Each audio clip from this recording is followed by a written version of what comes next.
Dito mga soy ay may nakitang malaking samaral yung kapatid ko. Kaya tinawag niya agad ako para kunan ito ng video. Buti na lang at nasa malapit lang ako at maamo pa yung istang ito. Kaya sabi ko tol, ako na yung bibira para may highlights naman ako. Kaya pagkakuha ko ng tamang distansya, abay, binanatan ko.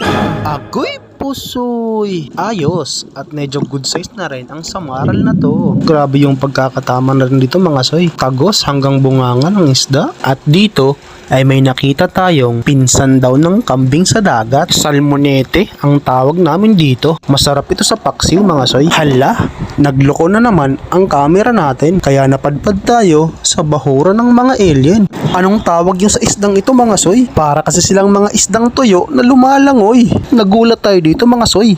Kaya gulatan din muna natin ang mga tropa nating Idol Jenner Kaingkoy, Idol John April Virtusio, Idol Mark Putoy sa Lieview. Shoutout sa inyo mga soy. At sa mga gusto pa pong magpa-shoutout ng mga tropa natin dyan, sabihin nyo lang po sa comment section.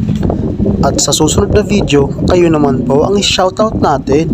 Maraming salamat po. Balik muna tayo dito sa kailaliman ng mundo. Dito nga ay may nakuha akong isang checkered snapper. Pero hindi ko na nakuha na ng video. Ganon din yung kapatid ko. Nakadali din siya dito ng isang emperor fish or kanuping kung tawagin sa amin. Ay mali, kirawan pala ang tawag dito sa amin. Dito naman ay may napansin tayong original na kambing sa dagat. Tinatawag itong manitis or goldfish. Pero sa amin ang tawag dito ay bungtan. Sarap nito sa sinabawan.